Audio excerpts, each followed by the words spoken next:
수근거릴 정도가 됐고 각지에서 반란이 일어나기 시작해요. 그러니까 또 어때요? 잠깐 또 멈춰요.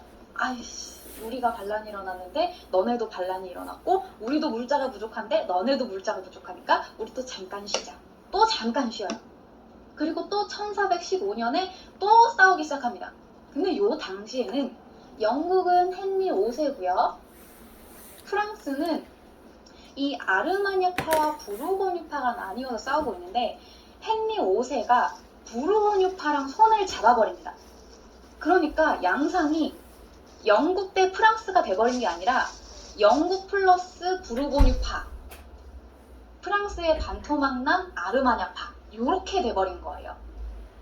자, 그렇게 1420년 프랑스군을 이기고 헨리 5세가 당시 프랑스의 왕이었던 샤를 6세의 딸 캐서린과 결혼하면서 만약 샤를 6세가 사망한다면 이후 프랑스의 왕위 계승권은 자신에게도 있다라는 걸 약속해버린 트루아 조약이란 걸 맺어버립니다.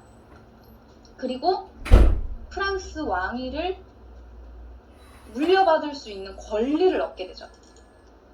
자, 프랑스의 왕 샤를 5세가 있었고요. 신경 쓰지 마세요. 샤를 5세 별거 아닙니다. 자, 샤를 6세랑 프랑스의 왕비 이자부가 있었고요. 그 밑에는 자식이 12명 있었어.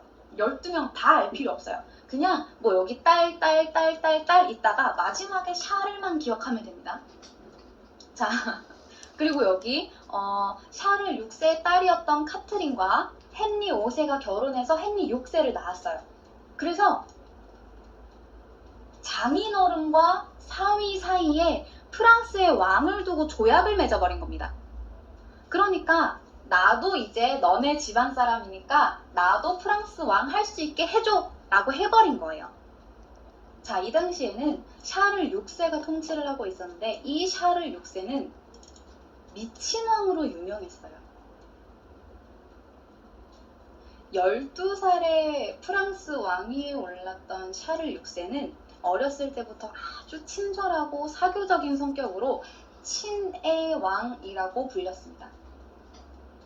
친애 왕으로 불렸으나 참으로 안타깝게도 이후 30년 동안 정신병을 앓아요. 그래서 친애 왕에서 앞에 한자가 더 붙어요. 미친애 왕. 그러니까 광인왕이 돼버린 겁니다. 미치광이 왕이에요. 이 샤를이 병에 걸려서 열병을 앓은 후에 머리카락이랑 손톱이랑 발톱이 싹 다 빠져버렸답니다. 그렇게 죽을 위기를 넘긴 다음에 겨우 회복했는데 그 이후부터 정신이 좀 이상해졌어요. 중간에 일이 많았는데 가장 충격적이었던 사건이 있었어요. 샤를 6세에게 가장 충격적이었던 사건이 한 귀족의 가장무도회에 갔어요. 근데 이 샤를 6세랑 다른 프랑스 귀족이랑 야만인으로 분장하고 가자 라고 이야기가 나온 거예요. 근데 야만인이라고 하면 여기 막 털이 막 쫙 이렇게 막 있어야 될 것 같고 뭔가 막 우락부락 막 이렇게 해야 될 것 같잖아요. 그래서 몸에 송진이랑 밀랍이랑 털이랑 범벅을 해놓은 거예요. 그렇게 막 즐기고 있는데 이 송진이랑 털이랑 밀랍이랑 섞이면 어땠겠어요? 불이 엄청 잘 붙겠죠. 덕분에 이 가장무도회에는 절대 불을 들이지 말라라고 이야기를 했어요. 근데 이 샤를 6세의 동생이 늦어가지고 헐레벌떡 들어오면서 횃불을 들고 들어와 버린 거예요. 아이고 늦어서 미안해요 하면서 탁 들어왔는데 불씨가 탁 튀어서 야만인 분장을 하고 있던 다른 귀족에게 튀어버립니다. 털이 바바방 하고 불이 붙어버려요. 산채로 타기 시작합니다. 야만인들이 불에 타기 시작해요. 근데 그 순간 샤를 6세는 어땠느냐? 다행히도 대화를 하고 있던 공작 부인의 기지로 왕이시여 이리로 숨어서서 하면서 치마를 걷어요. 그래서 치마 안에 뿅 하고 숨겨줘서 불이 안 붙습니다. 다행히도 불타 죽는 건 피했으나 다른 친구들이 방금까지 웃고 춤추고 즐기던 친구들이 불에 타서 죽어버리는 걸 본 이 샤를 6세는 제정신을 유지하기 힘들어했어요. 정상이랑 정신분열을 왔다 갔다 합니다. 아주 정상인처럼 행동을 하다가 뜬금없이 자기 아내를 보면서 누구야? 저 여자 누구야? 누군지 모르겠는데 원하는 거 다 줘. 아씨 내 옆에만 오지 말라 그래. 자기 딸들을 보면서 쟤네 누구야? 아우씨 저런 애들이 여기 있어. 사랑해서 자기 자식을 12명이나 낳은 자기 왕비도 못 알아볼 정도예요. 그러면서 뜬금없이 또 옆에서 샤를 6세 프랑스의 왕이시여 이러는데 난 프랑스 왕 아니에요. 난 조르주예요. 누구예요 아저씨는? 그러더니 옷을 막 벗어. 다른 방으로 막 뛰어갔다가 또 다른 방으로 막 뛰어갔다가 또 다른 방으로 막 뛰어가. 그러더니 물건을 막 불태우기 시작해요. 제정신이 아니에요. 그러다가 말기에는 유리망상증에 빠져버립니다.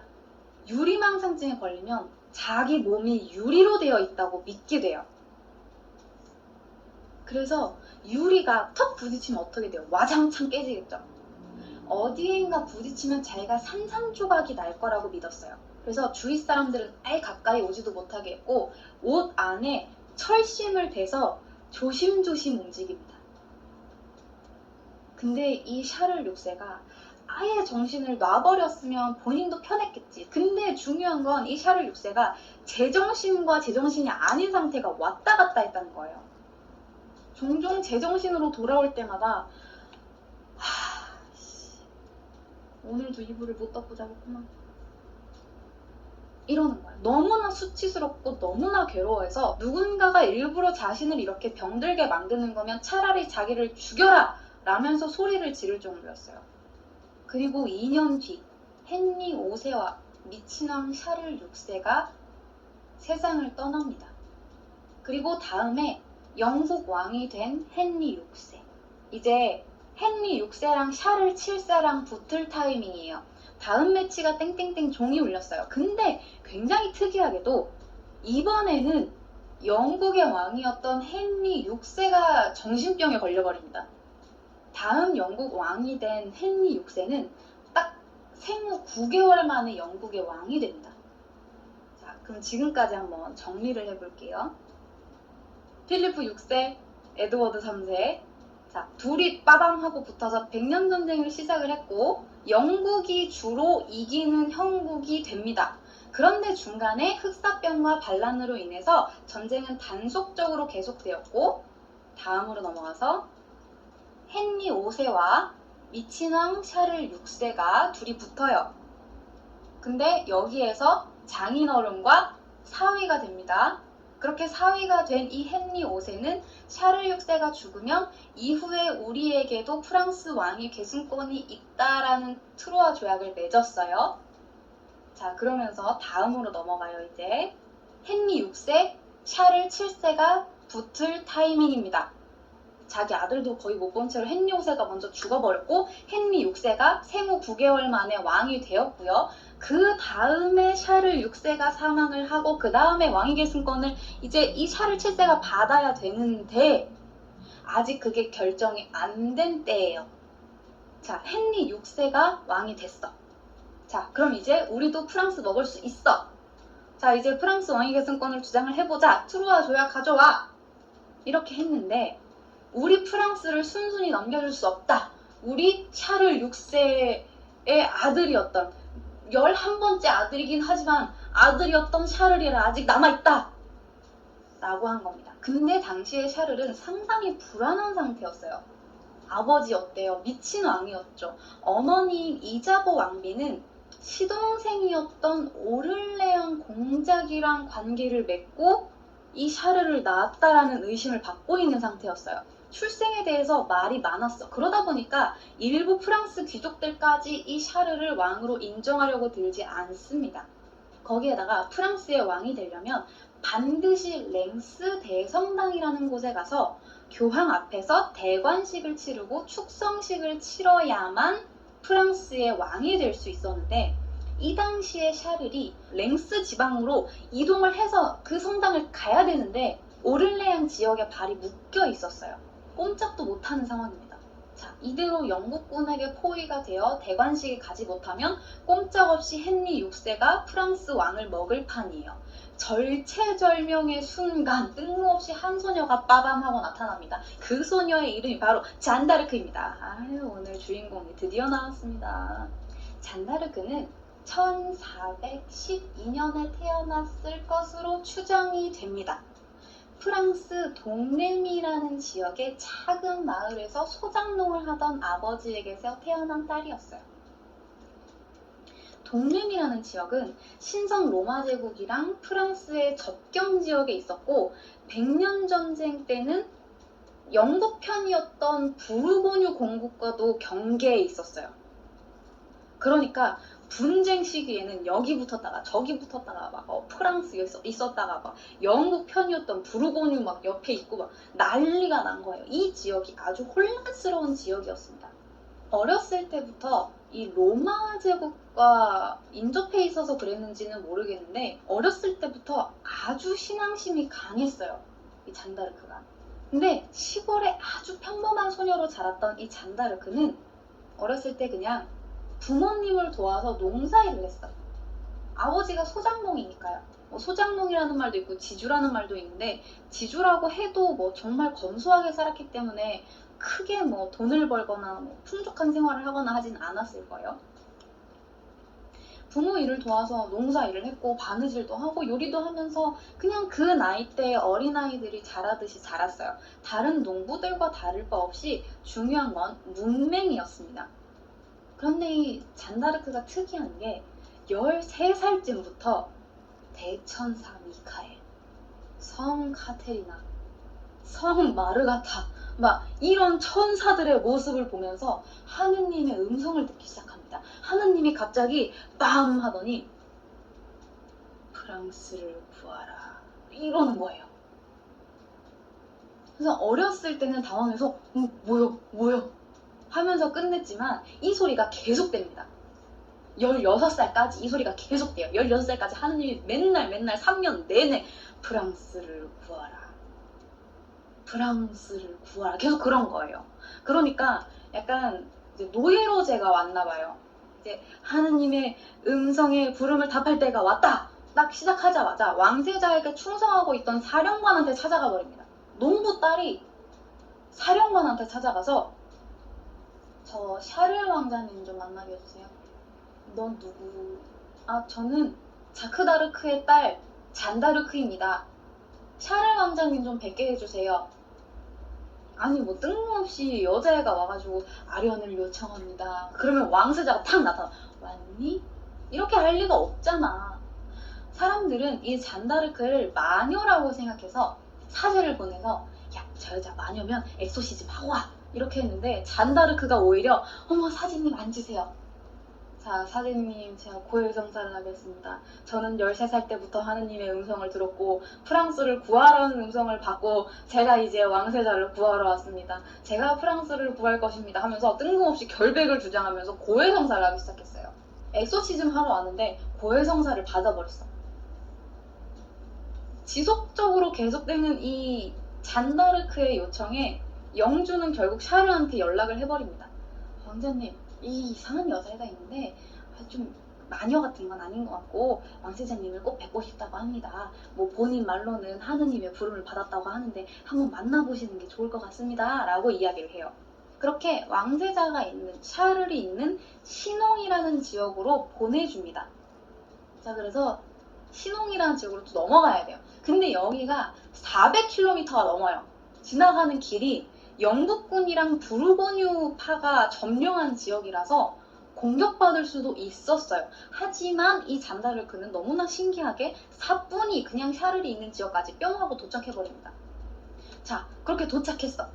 네가 그 잔다르크니? 어서 앉아. 들어와. 할 리가 없죠. 샤를이 또다시 머리를 씁니다. 일로 와봐. 그 시종장 일로 와서 내 옷 입어. 나는 시종장 옷을 입을 텐께 너는 내 옷 입고 왕세자인 척 하고 있어. 나는 그 여자를 시험해 볼 것이요. 그러면서 시종한테 자기 옷을 입혀놓고 자기는 무리 안에서 그냥 되게 초라한 옷을 입고 쭈구리 마냥 이러고 있습니다. 어떻게 됐을까요? 문을 벌컥 열어젖히고 등장해요. 근데 뚜벅뚜벅 걸어서 왕세자 옷을 입고 있는 시종은 본체만체 하더니 구석에 이러고 쭈그려 있는 샤를 앞에 딱 무릎을 꿇더니 프랑스의 왕이시여 라고 합니다. 샤르를 찾아온 뒤에도 이 잔다르크에 대한 의심은 끊이지 않았어. 계속해서 신문을 봤습니다. 근데 결국 그 사람들은 이 잔다르크에게 뭔가 신통력이 있다라고 생각을 하기 시작했고, 샤를은 잔다르크에게 기사들을 붙여줍니다.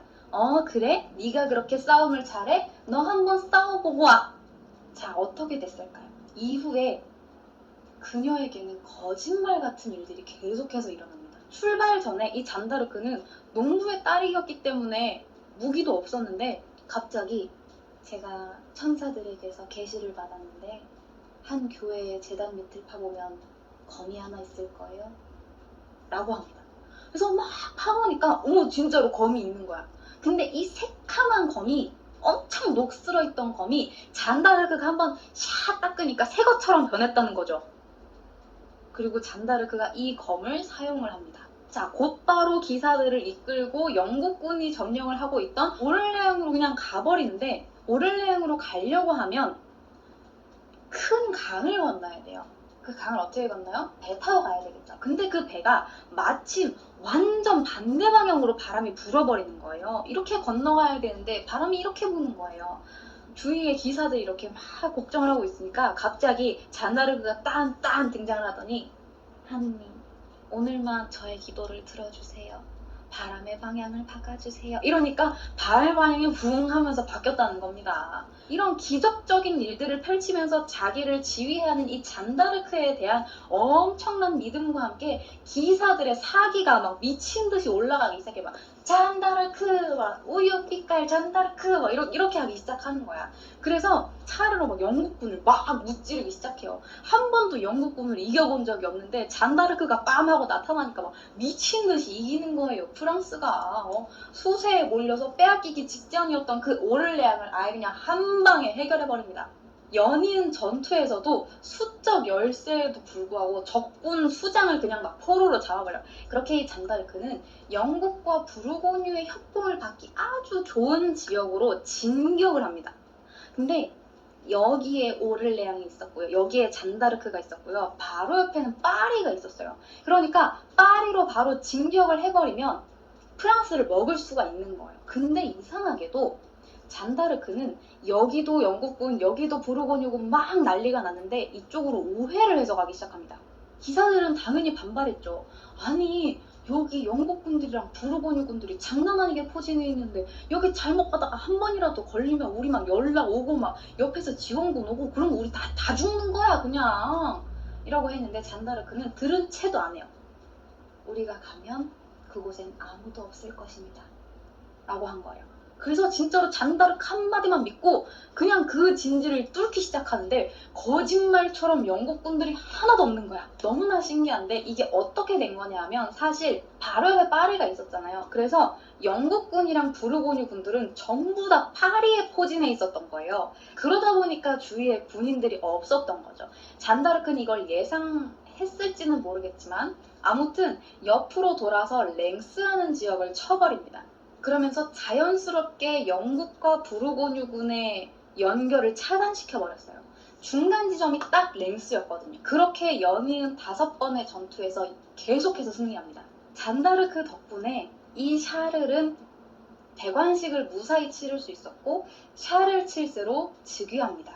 그리고 샤를 7세는 즉위한 뒤에 바로 잔다르크의 공로를 인정해서 고향 마을을 아예 세금을 면제해줘버렸어요. 그래서 이후에 프랑스 혁명으로 아예 그냥 왕정이 뒤집힐 때까지 이 지역은 면세구역이었습니다. 이때까지가 잔다르크의 황금기였어요. 하지만 이 이후에 잔다르크는 계속해서 내리막길만 걸었어요. 잔다르크는 샤르를 왕으로 만들기는 했으나 본인이 성녀로 등극해버렸어요. 자, 그럼 어때요? 샤를 7세는 내가 왕이 돼버렸는데 이미 이 기사들이랑 백성들은 잔다르크 잔다르크 하고 있는 거예요. 이게 아닌데? 내가 왕이 되면 사람들이 다 날 좋아해야 되는데 잔다르크만 외치고 있어.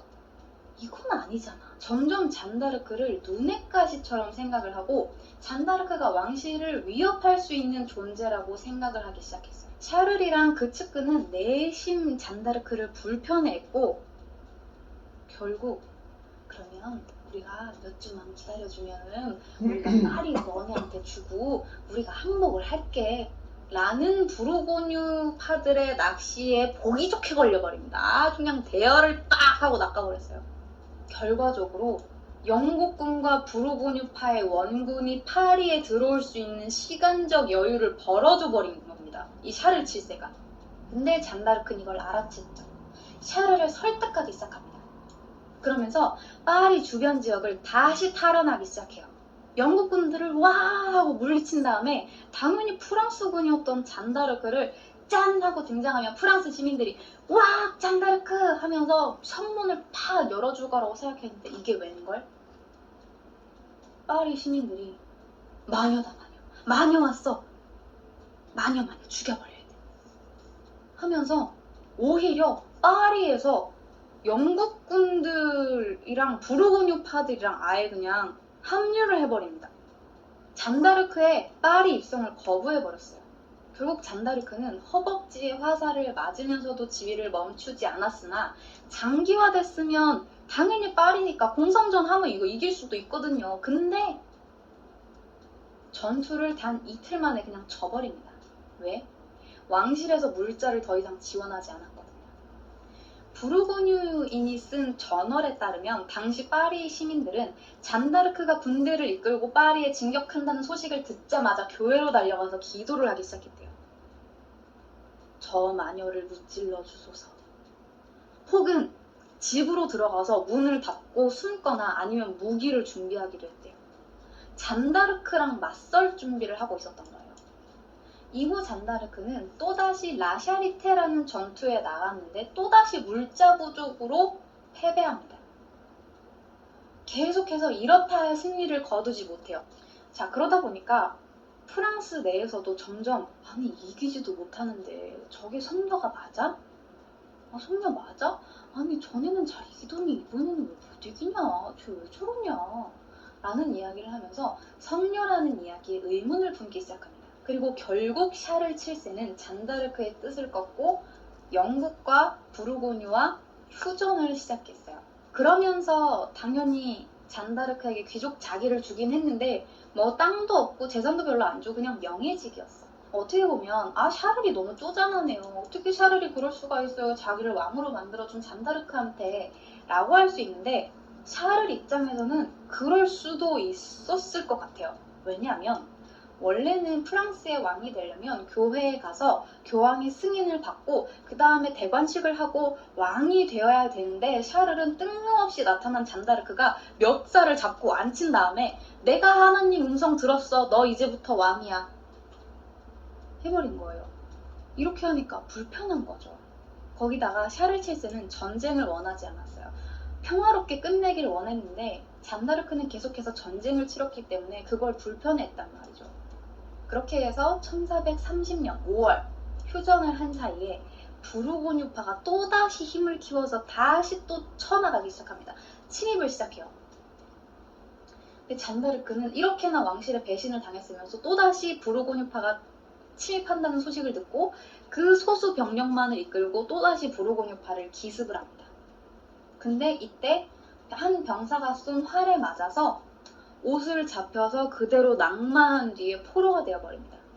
이 잔다르크를 포로로 잡은 리니백작이라는 사람은 나름 잔다르크를 정중하게 대해주기는 했는데 이제 샤를 7세한테 연락을 한 거죠. 샤를 7세 내가 잔다르크를 데리고 있는데 돈만 주면 내가 잔다르크 무사히 풀어줄게. 나 지금 되게 정중하게 잘 대해주고 있어. 돈만 줘. 라고 했는데 샤를 7세는 들은 척도 하지 않습니다. 리니백작이 어떻게 하겠어요? 그럼 뭐 영국군한테 넘기지 뭐 하면서 영국군에게 넘겨버립니다.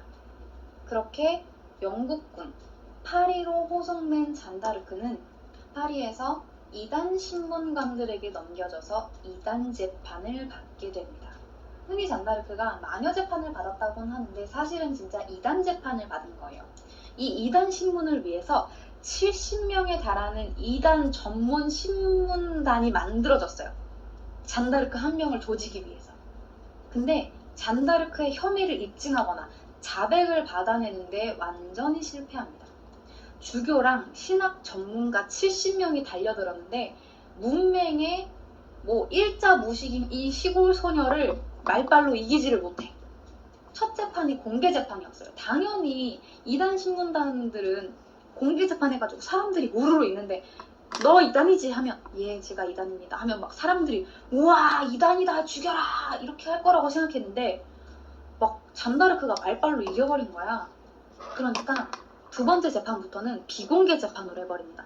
우리끼리 좀 조져보자 이렇게 해가지고 말도 안 되는 걸로 막 잔다르크를 신문을 하기 시작해요.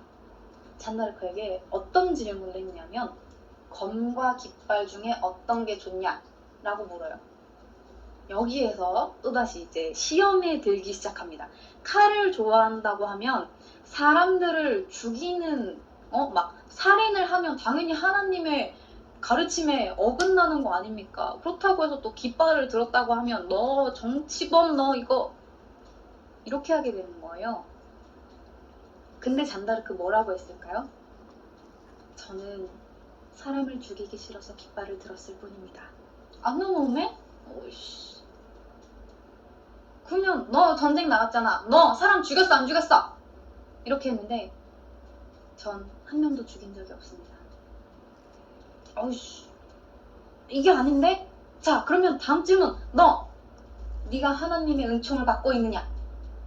이렇게 물은 거예요.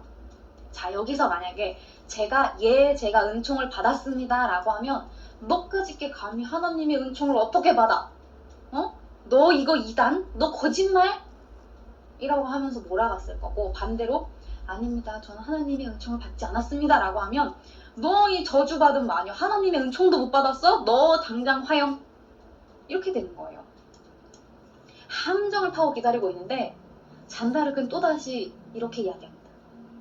만약 제가 은총 상태에 있지 않다면 하나님이 저에게 은총을 베풀어 주시길 바라고 제가 만약 은총 상태에 있다면 하나님이 계속해서 저에게 은총을 내려주시기를 바라옵니다. 이게 아닌데? 아무리 공격해도 이 잔다르크의 혐의를 입증을 할 수가 없어요. 이단이라는 증거가 안 나와. 그러니까 뜬금없이 잔다르크한테 이렇게 질문을 합니다. 너 남장했지? 잔다르크는 또 남장을 했었으니까 진짜로 그죠? 대답을 합니다. 저의 순결을 지키기 위해 어쩔 수 없이 남장을 했습니다.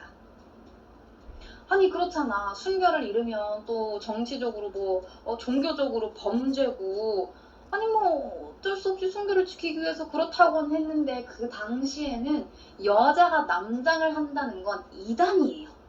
결국 말도 안 되는 이유들을 계속해서 고문을 한다 그러고 막 화형시켜버린다 그러고 너네 막 다 죽여버린다 그러고 그러던 이 교회한테 그냥 저는 그럼 교회의 처분을 따르겠습니다 라고 이야기를 해버립니다. 근데 교회가 문서를 하나 들고 옵니다. 자, 교회의 처분에 따른다고 했지? 그러면 나 여기다가 잔다르크라고 서명만 하면 돼. 그래서 잔다르크는 서명을 한 거예요. 근데 중요한 건 잔다르크는 문맹이었다는 거. 자기가 서명하는 이 종이에 뭐라고 적혀 있는지 하나도 못 따라본 거예요. 그냥 아무거나 끼적댄 거지. 자, 그렇게 해서 그때부터 이 잔다르크를 이단으로 만들기 위한 교회의 수작질이 시작이 됩니다. 예쁜 여자 옷을 입혀서 부인들한테 보내버려. 왜? 순결을 잃으면 이단이거든. 잔다르크는 또 어쩔 수 없이 다시 남자 옷을 입게 됩니다. 근데 이제 또 교회가 그걸 빌미로 너 또 남장했어? 너 이단. 해버린 거죠. 결국 잔다르크는 마지막 소원대로 구경하기 위해 모인 루앙의 시민들과 영국 병사 몇 명에게 십자가를 받았어요. 십자가를 받은 뒤에 자신을 화형대로 몰아넣은 사람들을 용서하겠다라는 말을 남기고 화형이 됩니다. 그렇게 잔다르크의 화형식을 본 군중들과 몇몇 영국 병사들, 심지어 헨리 6세의 비서까지도 눈물을 흘렸다고 해요. 그리고 잔다르크에게 불을 질렀던 사형 집행인은 평생을 죄책감에 시달렸대요. 그리고 잔다르크가 화형이 돼서 죽어버리는 그 순간 그녀의 몸에서 비둘기가 뿅 하고 나타나더니 포로록 날아가 버렸다고 합니다. 물론 이건 전설입니다. 그런데 결국 이 잔다르크는 화형을 한 뒤에 다 탔는데도 그걸 3번이나 더 태웁니다. 그래서 아예 가루를 내서 젤을 세네강에 그냥 뿌려버렸어요. 유해를 제대로 찾을 수 없도록. 그리고 아주 나중에서야 25년이 지난 후에야 샤를 7세가 잔다르크의 복권을 선언을 합니다. 그리고 교황청이 프랑스 왕실의 요청을 받아들여서 1456년 잔다르크에 대한 복권 재판을 지시했죠. 그리고 우리에게 잔다르크는 여전사, 성녀로 기억이 되고 있는 겁니다. 자, 이렇게 오늘 이야기는 여기까지입니다.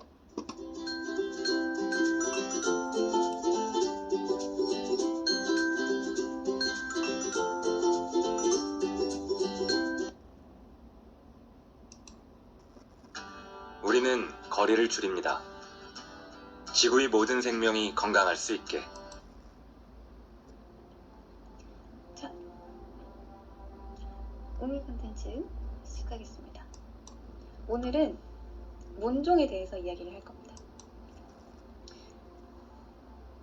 문종은 여러분들이 잘 아는 세종의 아들이에요. 문종의 이름은 향입니다. 이향이에요. 조선의 4대 왕인 세종과 소원왕후의 맏아들입니다. 문종 밑에는 동생들이 조금 많아요. 이 정비였던 소원왕후에게서 남동생이 7명, 여동생이 2명, 그리고 새엄마인 다른 5명의 후궁들에게서 10명의 남동생, 2명의 여동생이 더 있었어요. 그러니까 남동생만 총 17명이고 여동생이 4명이에요. 그렇게 백성을 위해서 시력이 나빠져가면서까지 노력을 하셨는데 밤에도 왕으로서의 책무를 소홀히 하지 않으셨어요. 이게 근데 되게 중요한 거거든. 성군이셨던 거죠. 자, 그래서 이 세종의 맏아들인 문종은 1421년, 그러니까 7살의 나이에 엄청나게 복잡한 세제책 공식을 실수 없이 무사히 마칩니다. 그러니까 세종을 닮아서 엄청 똑똑했던 거죠. 그리고 학문도 좋아하고 백성도 아끼고 잘생겼고 풍채도 좋아요. 세종대왕님이 또 고기를 많이 드셔서 풍채가 좋지 않습니까? 문종도 그랬습니다. 그래서 너무 잘생겼다고 중국에서 온 사신들이 문종 잘생겼다고 너무 좋아하는 거야. 그 정도입니다. 근데 풍채가 좋았음에도 불구하고 이 풍채에 외모가 묻히지 않았던 건지, 당시 중국의 미적 기준이 좀 남달랐던 건지는 몰라도 문종의 외모에 대해서는 이렇게 전해지고 있어요. 수염이 풍성하여 흡사, 삼국지의 관우를 닮았다.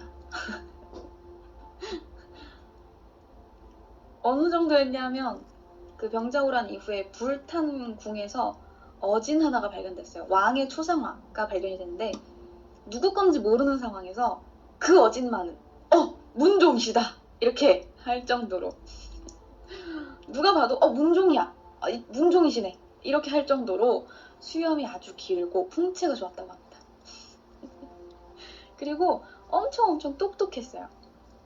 근데 이 엄청 똑똑한 문종이 세자로 있었던 기간이 무려 30년.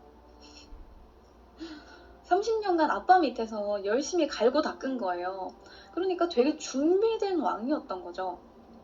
근데 이때 세운 업적이, 문종이 세자였던 시절에 세웠던 업적이 바로 장영실이 개발했다고 알고 있는 치구기를 만든 겁니다.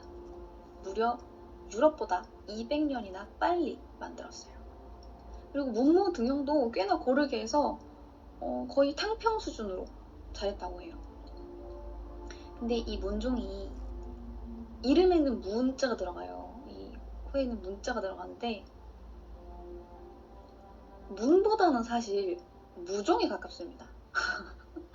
이분이 밀떡이야. 엄청나게 무에 관심이 많아요. 그래서 신하들이랑 유학 내용을 토론하는 경연이라는 자리가 있어요.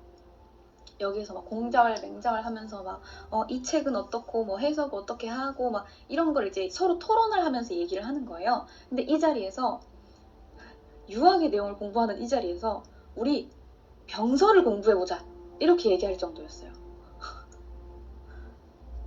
그리고 자기가 병법에 대해서 되게 잘한다는 그 자부심도 대단해서 자기가 병법에 대해서는 제갈량보다 조금 못한 정도라면서 자화자찬하는 것이 실록에 기록이 되어 있습니다. 그리고 뭐 신기전, 활용기 이런 것도 개발했고 뭐 오륜진법, 기타 등등 무기를 엄청나게 개발을 했어요, 이분이.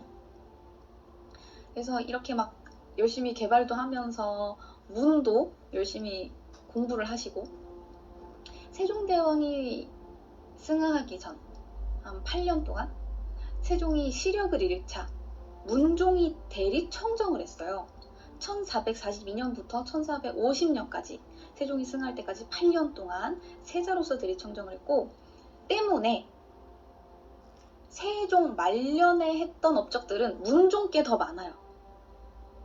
근데 우리는 그냥 세종의 재위기간이었기 때문에 무조건 세종이 했다라고 알고 있는 것들이 많죠.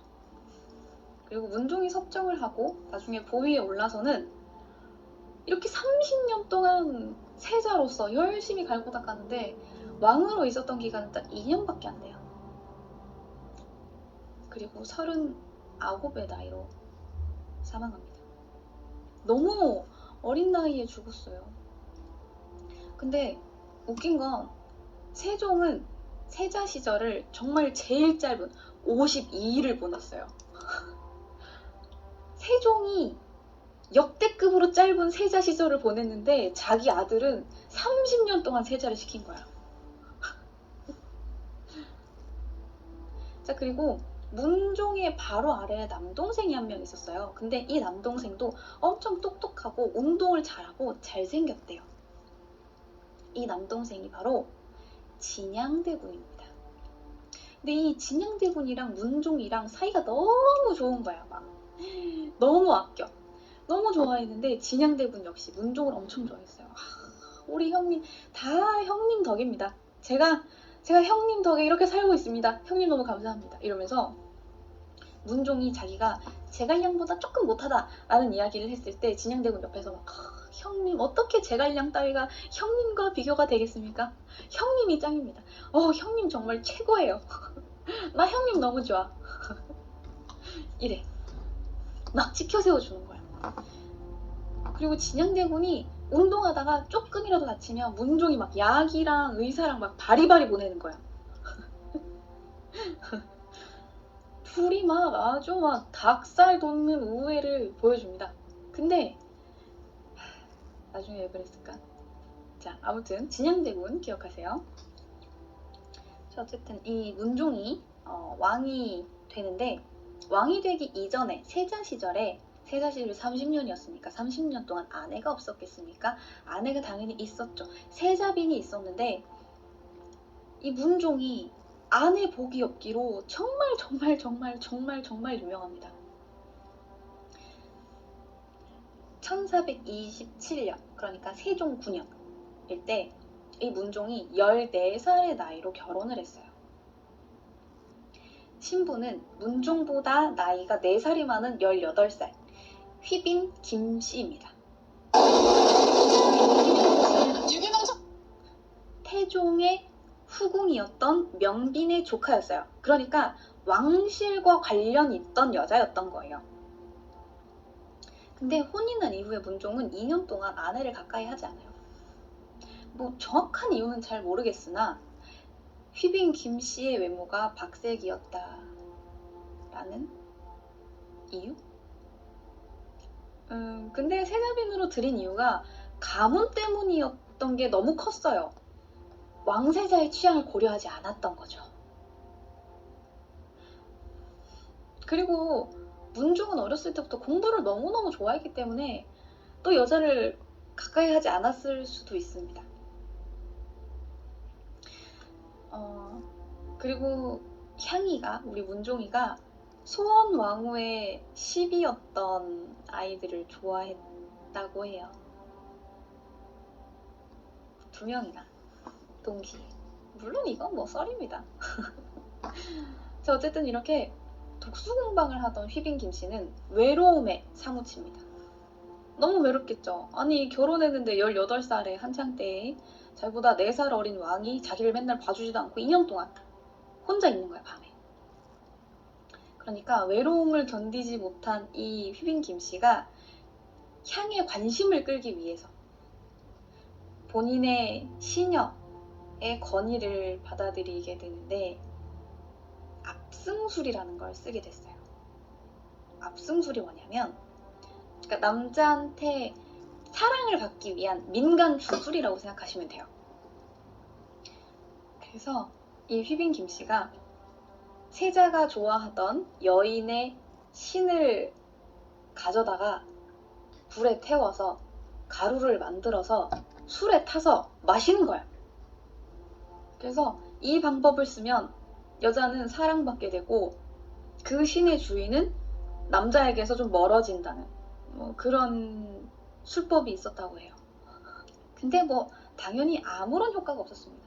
때문에 휘빈 김씨는 이 방법을 쓰고 나서도 근심에 잠겼죠. 아니 이걸 썼는데 아니 왜 왕세자가 날 봐주지 않는가 라고 생각을 하고 있었는데, 또 그 압승술을 제안했던 시비가 또다시 다른 아이디어를 제공합니다. 이건 진짜로 센 건데 방법이 너무 좀 그래서 안 알려드리고 있었어요. 뭐냐면 뱀이 교미를 할 때 흘린 그 액체를 수건에다가 묻혀가지고 품에 간직하고 있으면 새끼가 일어나 남자의 사랑을 받을 수 있다. 요런 게 있다고 합니다. 그래서 귀가 얇았던 휘빈 김씨는 믿져야 본전이라는 생각으로 비방대로 따르게 됩니다. 근데 다른 시녀가 이걸 보고 너 자꾸 왕세자빈한테 그런 거 알려드리면 안 돼. 이거 왕실에서 알면 엄청 문제되는 거야 라고 해서 이 두 시비가 싸워요. 그래서 동궁이 시끄러워집니다. 그리고 결국 이 싸움 때문에 휘빈 김씨의 이 행태가 발각이 되게 돼요. 그래서 결국 이 소문을 듣게 된 이 소원왕후, 그러니까 문종의 어머니이자 휘빈 김씨의 시어머니 되는 소원왕후가 이게 사태가 심상치 않다. 이 왕세자빈이 뱀이 교미할 때 나오는 액을 묻혀서 품에 가지고 다닌다는 게 이게 말이 되냐라고 해서 세종한테 알렸어요. 그러니까 세종이 화가 머리 끝까지 난 거야. 말도 안 된다. 어떻게 16살밖에 안 된 우리 문종의 사랑을 받기 위해서 그따위 행태를 하느냐 라고 해서 이 세자빈을 그대로 둘 수가 없는 거지. 근데 조정 대신들은 나름 좀 감싸줬어요. 얼마나 외로웠으면 그랬겠습니까? 얼마나 세자의 사랑을 받고 싶으면 그랬겠어요? 라고 세자빈 편을 들어줬는데 결국 이 세종은 옆에 있던 그 아이디어 뱅크와 싸웠던 다른 시녀를 불러서 사태 파악을 다 한 다음에 아 이거는 좀 안 되겠다 싶어서 휘빈 김씨를 폐서인에서 사가로 돌려보냅니다.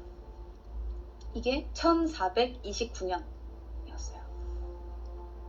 휘빈 김씨가 친정집으로 돌아오니까 집안이 난리가 난 거예요.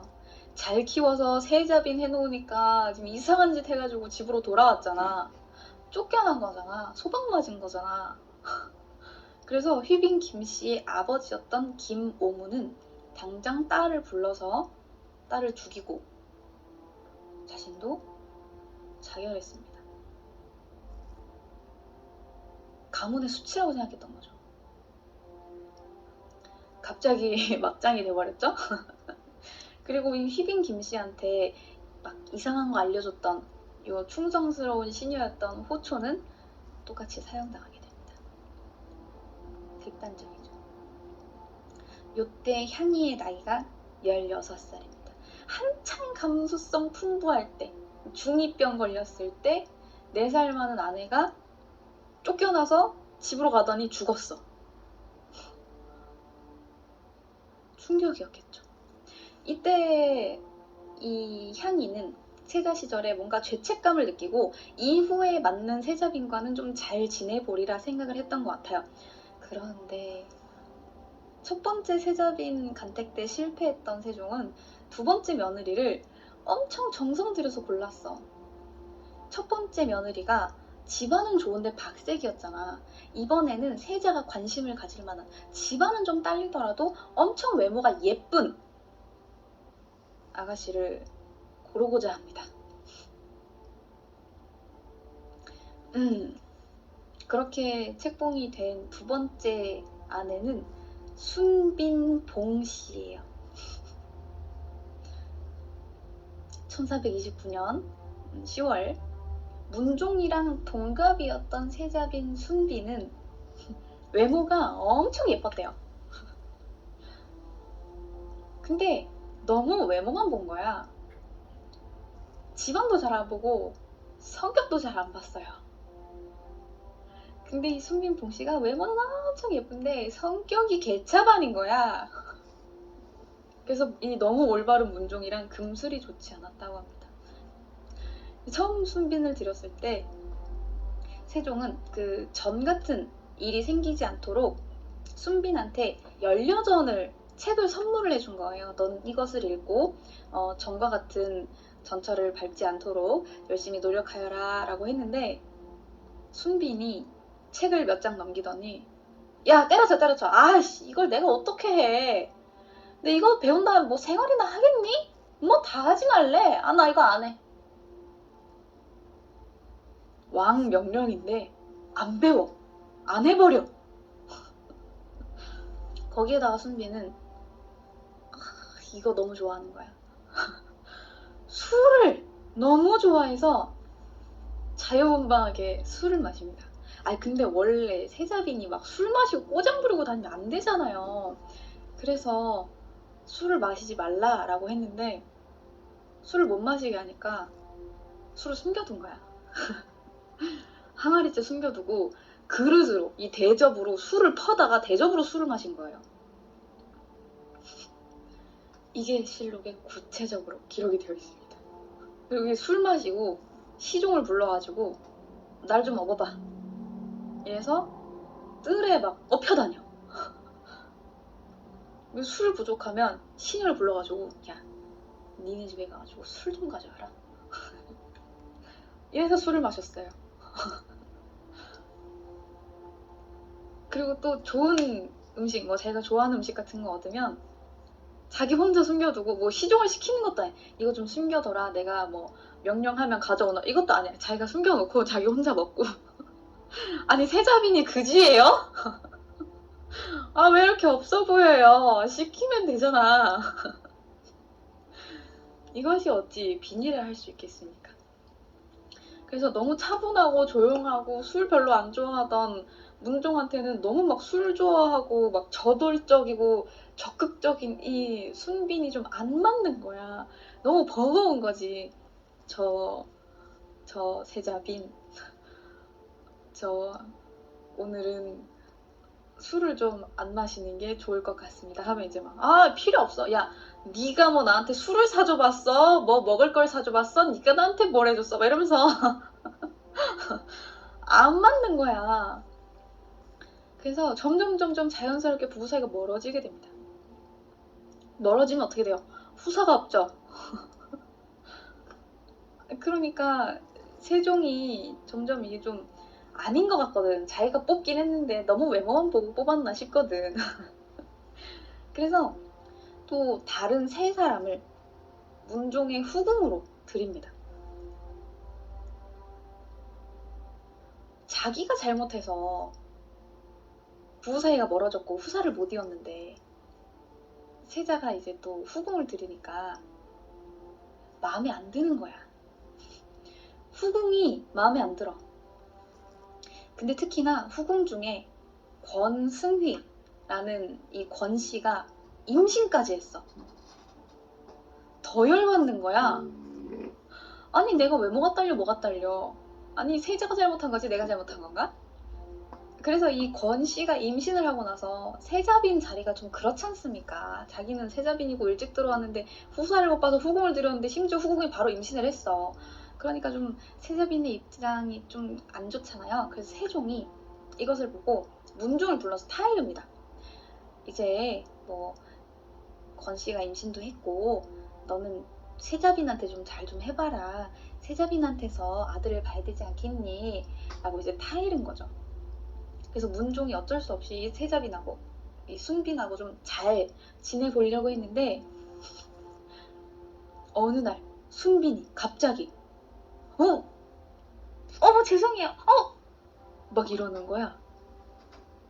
세상에나 임신했나 봐. 근데 한 달이 지나자 순빈이 아이가 떨어진 것 같은데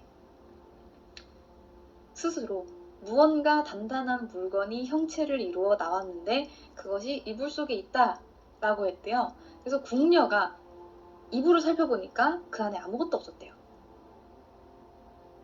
거짓말을 했거나 상상 임신을 했거나 잘 모르겠지만 어쨌든 임신은 거짓말로 밝혀집니다.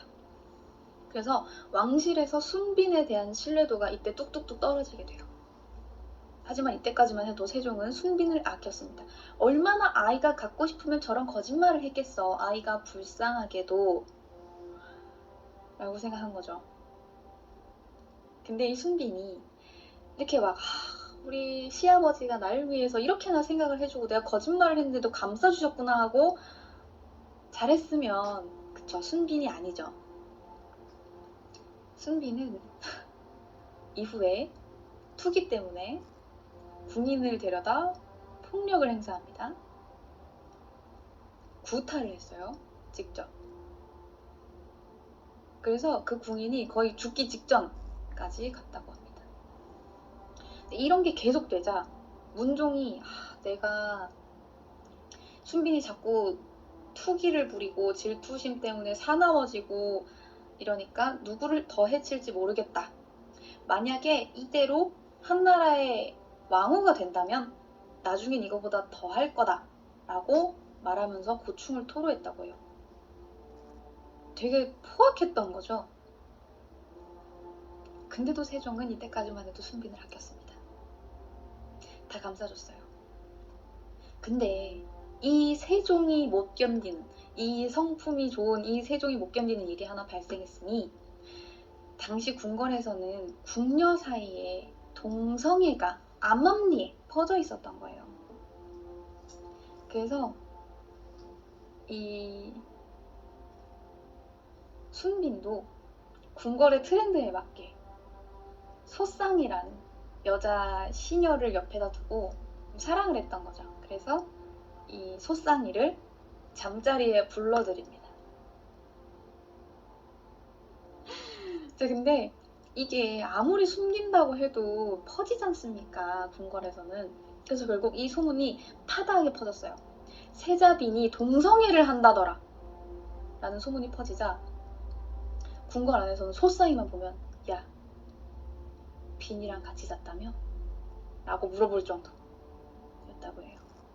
그러자 소쌍이는 저는 그러고 싶지 않은데 빈께서 곁을 떠나지 못하게 하옵니다. 제가 떠나면 몹시 화를 내시면서 왜 내가 좋아하는 것만큼 너도 날 좋아하지 않니? 라고 소리를 지르십니다. 라고 했다고 해요. 근데 이 소문을 들은 문종이 순빈한테 경고를 한 거야. 이런 소문이 퍼지는데 세자빈으로서 이런 소문이 퍼지면 너무 안 좋지 않겠느냐. 이런 소문이 퍼질도록 너는 뭐 하고 있었느냐. 이러면서 이제 좀 뭐라 한 거죠. 근데 이 말을 귀등으로도 안 듣습니다. 그래서 소쌍은 다른 사람들한테 빈이 나를 너무 사랑하셔서 나는 너무 무섭다 라고 할 정도였어요. 그러던 어느 날 순빈한테 연적이 생깁니다. 자, 문종이 또 호응을 드렸나요? 아니죠. 소쌍이에요. 소쌍이랑 임신했던 권승휘의 시녀랑 둘이 이제 또 이제 같은 시녀니까 불면상 얘기도 하다가 이렇게 눈이 맞아서 그렇고 그런 사이가 된 거야. 그러다가 같이 잠자리를 했다라는 이야기가 들려옵니다. 이것을 알게 된 순비는 시비한테 너는 따라다니면서 둘 사이를 방해해라 라고 명령합니다. 소쌍이한테 감시 붙인 거예요. 자기 말고 다른 여자랑 놀지 말라고.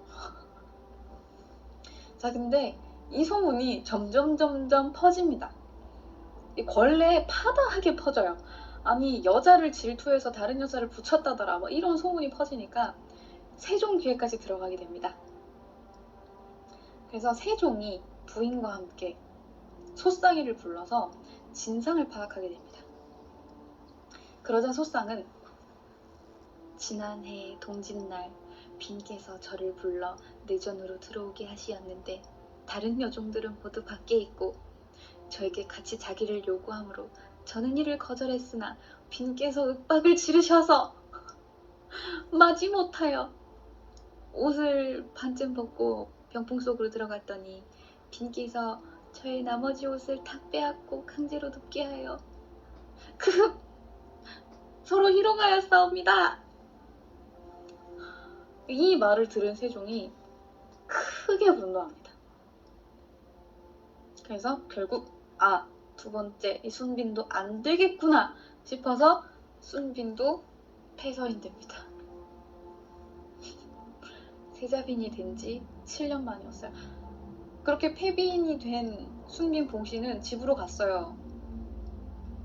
집으로 갔는데 또 순빈의 아버지가 허리띠를 풀러요. 딸 목에 감아요. 자, 목을 매라. 다시 태어날 때는 사내가 되어 나타나라.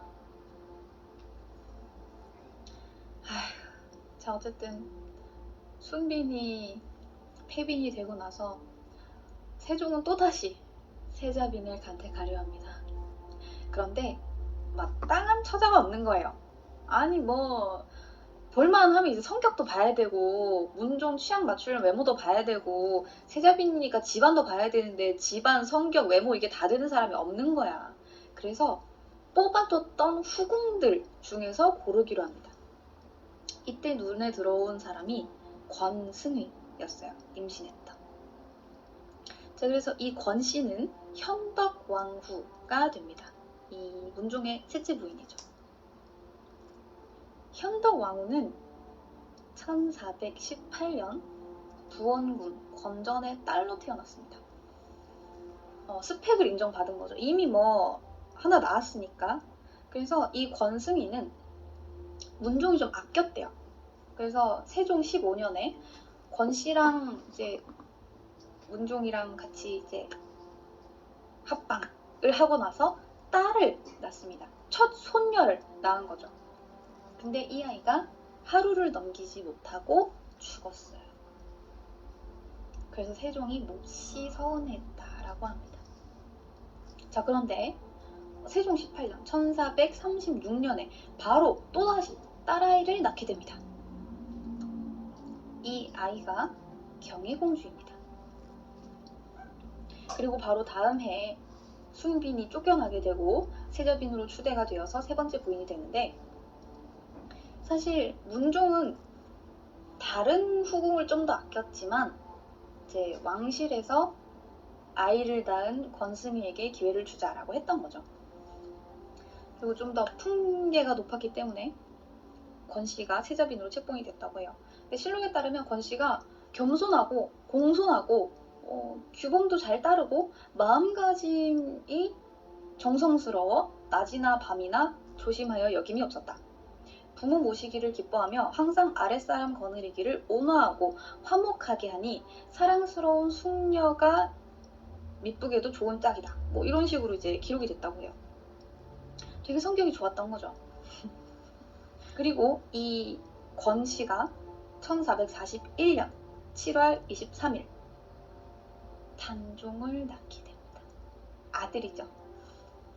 그런데 이 세종이 단종이 태어나니까 첫 아들이잖아요. 얼마나 예쁘겠어요.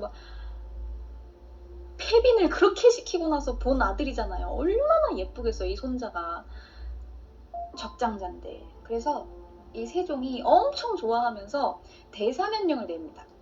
그래서 다 풀어주어라 했는데 당 하는데 큰 초가 툭 하고 떨어져 버립니다. 불길해.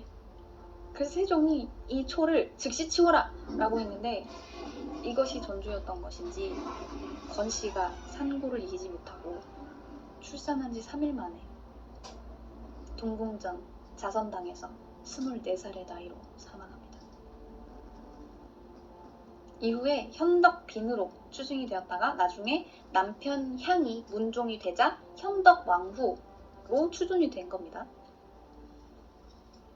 그렇게 향이는 우리 문종은 건씨와 사별한 이후 1442년부터 대리청정을 했고 1450년까지 도위에 오른 다음에 2년 2개월간 왕이었는데 아내를 맞지 않았어요.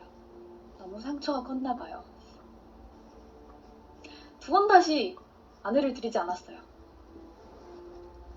이후에 이 문종은 세자 시절부터 달고 살던 종기 때문에 엄청 고생을 했어요. 몸이 약해져가지고 엄청 고생을 하다가 세종이 승하하고 나서 3년상을 치른 거야. 세종은 그나마 태종이 우리 아들이 고기를 좋아하니까 나 죽고도 3년상 치를 때 고기 좀 먹여 라고 하고 죽었지만 우리 세종은 그런 얘기 안 했거든요. 3년상 치르면 줄초상 나요. 엄청 힘들거든요. 심지어 이 3년상을 2번을 해서 6년 동안 개고생을 했거든요. 그래서 문종은 누워있는 시간이 점점 많아집니다. 몸이 너무 쇠약해지고 종기가 나고 막 이러니까 결국 고명대신을 부릅니다. 고명대신이란 유언을 받드는 신하들이에요.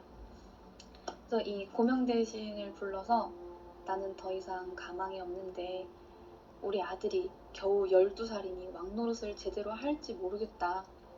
홀로 남겨진 단종을 그대들이 지켜달라 라고 하고 승하합니다. 2년 2개월 만에.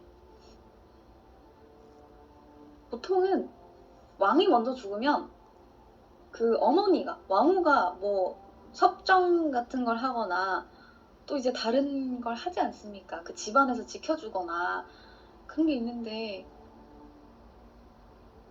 대왕 대비 죽었죠?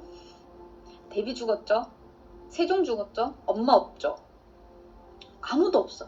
왕실에 자기 핏줄이 없는 거야. 그리고 단종은 얼마 지나지 않아 왕으로 즉위하게 됐는데 할아버지인 세종이 승하하고 아빠였던 문종이 승하하고 10년 만에 왕실에 줄초상이 계속 났던 거죠. 그러니까 단종을 지켜줄 사람이 없으니까 누가 지켜줄까요? 유언을 받들었던 고명대신들이 지켜줍니다. 이 고명대신의 이름이 김종서예요. 김종서가 단종을 지키게 되는데 당시 좀 글씨, 예술로 유명했던 되게 야심이 있었던 안평대군과 그 문종과 꽁냥꽁냥하던 이 진양대군 2명이 좀 야심이 컸거든요. 그래서 이 2명을 견제하기 위해서 황표정사라는 인사에 되게 관여를 많이 했어요. 근데 진양대군이 이걸 상당히 못마땅하게 생각합니다. 네가 뭔데? 왕실에 문제에 개입을 해. 네가 뭔데? 라고 생각을 했던 거죠. 그리고 1453년 10월 10일 김종서의 집에 검은색 복면을 쓴 괴한들이 들이닥쳐서 김종서를 쇠몽둥이와 철퇴를 내리쳐 죽입니다. 그리고 김종서가 안평대군을 추대하려 했다. 역모를 꾀했다. 라면서 김종서를 역모죄를 씌워서 김종서의 세력들을 다 숙청해 나가기 시작해요. 이때 한명회가 큰 역할을 했습니다. 이때가 바로 개유년이에요. 정말 하룻밤 사이에 조선의 정치 판도가 뒤바뀌어 버린 겁니다. 그리고 진양대군은 스스로 개유정난을 일으켜 세조가 됩니다. 단종은 1455년 재위 3년 1개월 만에 숙부였던 세조, 즉 수양대군에게 왕의 자리를 양해하게 되죠. 그 문종과 꽁냥꽁냥했던 진양대군이 바로 세조 수양대군입니다. 폭군이었다던. 네. 자, 그러면 찬탈 아니에요. 찬탈 아니고 어디까지나 왕의 자리를 양위받은 겁니다. 그죠? 단종이 스스로 내려왔으니까요. 내가 뭐 쫓아낸 건 아니잖아요. 그죠? 양위받았잖아요. 그러면 세조는 단종을 어떻게 해야 될까요? 단종을 제거하지 않으면 나는 단종보다 늙었고 호시탐탐 단종의 세력들이 일어날 수도 있지 않습니까? 단종을 강원도 영월로 유배 보내버립니다. 그런데 이 세조의 동생이었던 금성대군이 단종의 복위를 모의하다가 적발돼 버립니다. 단종은 아무것도 하지 않았는데 단종을 복위시키려는 사람들이 적발이 되어버렸고, 이에 위협을 느낀 세조는 뿌리를 없애버리기 위해서 동생이었던 금성대군과 단종 둘 모두에게 사약을 내립니다. 근데 너무 불쌍하잖아, 단종. 그렇잖아요. 아무도 지켜줄 사람 없이 열심히 했는데, 나름 했는데 3년 만에 왕자리에서 내려와가지고 그거 막 유배지에서 진짜 막 엄청 개고생했는데 아무것도 안 했는데 갑자기 자기 연못질 뒤집어 써가지고 사약 먹으니까 불쌍하지 않습니까? 그래서 사약을 가지고 가던 신하가 단종한테 차마 약을 올리지 못하고 눈물만 쏟다가 자결했대요. 그리고 단종은 이를 지켜보다가 자기 때문에 사람들이 죽는다는 사실에 대해서 되게 안타까워했나 봐요. 그래서 하인을 불러서 오늘은 내가 개고기를 먹고 싶다 라고 이야기합니다. 갑자기 개고기가 먹고 싶대요. 그래서 개를 잡아다가 자기한테 주면 내가 개를 죽이겠다, 개를 때려잡을 수 있다 라고 해서 개를 잡아다 줬는데, 밖에 있던 하인들한테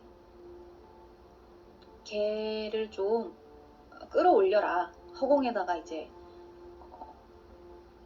올려다 두고 매질을 해야겠다, 이렇게 얘기를 했나 봐요. 그래서 하인들이 개를 묶은 줄을 밖에서 이렇게 끌어당깁니다. 개를 묶은 줄을 끌었는데 알고 보니까 그 줄은 단종의 목을 감았던 줄인 거예요. 이걸 나중에 하인들이 알게 됩니다. 자, 그럼 세조는 어떻게 됐을까요? 세조는 갑자기 어느 날 꿈에 단종의 어머니였던 현덕왕후가 나타나서 세조를 저주하면서 침을 퇴! 하고 뱉었대요. 그런데 신기하게도 꿈에서 깨니까 그 자리에 종기가 돋았다고 합니다. 정체 모를 피부병에 걸리고 의경세자가 젊은 나이에 사망하고, 이후에 세조는 이것이 다 현덕왕후의 저주 때문이다 라고 하면서 문종이랑 합장되기 전에 현덕왕후의 능을 파헤쳐요. 그래서 관을 강물에다가 집어 던집니다. 그리고 세조 이후에 왕이 된 예종도 일찍 사망하게 되죠. 그러다가 나중에 그 맛이 좋구나 장금아 하던 그 중종 때인 1513년대에 이르러서야 현덕 왕후의 능이 문종 옆으로 옮겨오게 됐다고 합니다. 너무 집안이 풍비박산이 나서 안타까워 죽겠어요. 어디서부터 잘못된 걸까요? 세종이 잘못한 걸까요? 아니면 첫째 부인부터 잘 좀 맞았어야 됐던 걸까요? 둘째 부인을 잘 맞았어야 됐던 걸까요? 셋째 부인을 몸이 좀 건강한 분으로 맞았어야 됐던 걸까요? 어디서부터 문제였는지는 알 수 없으나 세종이 그렇게 빛을 발하고 나서 문종, 단종, 세조, 예종, 기타 등등 너무 금방 안타깝게 죽어버렸어. 결과가 너무 좋지 않아서 안타깝습니다.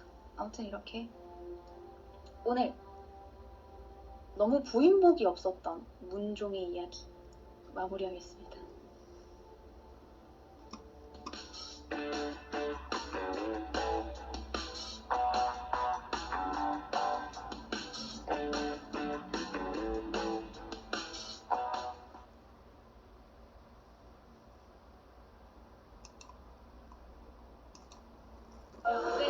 네, 들어가세요. 네, 내일 봅시다. 난 괜찮은 딸이다. 단종과 수양대군의 이야기인 계유정난의 이야기와 단종의 마지막 이야기를 해보려고 합니다.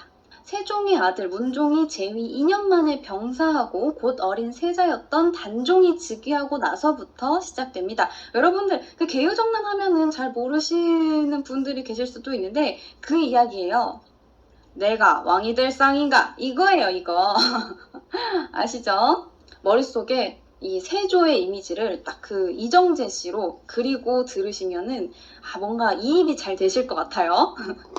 자, 그래서 문종이 일단 죽고 나서부터 시작이 됩니다. 근데 이 문종의 죽음에 대해서 조금 많은 이야기들이 있어요. 추측이 있습니다. 왜냐하면 문종이 너무 젊은 나이에 죽었단 말이에요. 39살에 사망했어요. 그러다 보니까 사망한 이야기 뒤편에 약간 그 덕살설이나 아니면은 뭐 이렇게 수양이 뒤에 뭔가를 해서 죽은 게 아니냐 이런 식으로 음모론 같은 게 좀 있긴 한데요. 왕이 되기 위해서 문종을 죽였다라는 이야기도 있는데 사실 세종이 살아있을 때는 수양과 문종의 관계는 나쁘지 않았어요. 그리고 세종대왕이 이 수양대군의 능력을 굉장히 높이 사서 초기에 문화와 제도 정비 사업에 참여하게 한 적도 있는 만큼 수양대군은 능력 있는 둘째 동생이었고요. 문종은 수양대군을 아이고 예쁘다 하면서 잘 챙기는 형이었습니다. 그러니까 둘은 꽤 사이가 좋은 형제 사이였어요.